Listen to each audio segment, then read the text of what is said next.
માનનીય ગૃહ રાજ્યમંત્રી હર્ષ સંઘવી સાહેબના માર્ગદર્શન હેઠળ સમગ્ર રાજ્યના તમામ જિલ્લા અને પોલીસ કમિશનરેટમાં એક નોટિફિકેશન બહાર પાડવામાં આવ્યું છે। વલસાડ જિલ્લામાં પણ જિલ્લા કલેક્ટર ભવ્ય વર્મા દ્વારા આ જાહેરનામું બહાર પાડવામાં આવ્યું છે। વલસાડ જિલ્લામાં કામ કરનારા જ્યાં પણ મજૂરી કામ કરનારા જે એકમો છે એવા તમામ એકમો, દુકાનો, ઓફિસો, હોટલો એ તમામે તમામ જગ્યા પર જે પણ લોકો કામ કરે છે, ગુજરાત રાજ્યમાંથી છે કે ગુજરાત રાજ્યની બહારના જે મજૂરી કામ કરનારા ડેલી વેજર્સ લોકો છે, તમામનો ડેટાબેઝ કમ્પલસરી તમામે તમામ ઔદ્યોગિક એકમો, તમામે તમામ હોટલ, રેસ્ટોરન્ટ, ઢાબા, ગેસની જો કોઈ કામ કરતો હોય, ગેસ લાઇનમાં કામ કરતો હોય, ટેલિફોનમાં, તમામ લોકોનો મજૂરનો ડેટાબેઝ અવશ્યપણે એ જે તે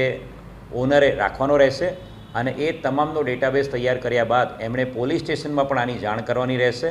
આ ડેટાબેઝ ખૂબ જ ઉપયોગી નીવડશે ગુનાહિત ઇતિહાસ ધરાવતા લોકોને ચેક કરવા માટે, સાથે સાથે ગુનાહિત કૃત્ય કરીને અન્ય રાજ્યોમાં ભાગી જતા લોકોને ચેક કરવા માટે, એમના એડ્રેસ આધાર એવા આરોપીને પકડવા માટે, અને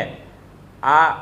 ડેટાબેઝ આપણી પાસે રહેશે તો ભવિષ્યમાં કોઈપણ પ્રકારના ગુનાઓ બનતા અટકશે અને દરેકે દરેક વ્યક્તિની એક આઈડેન્ટિટી અને એનું વેરિફિકેશન પોલીસ દ્વારા કરાવી લેવામાં આવશે।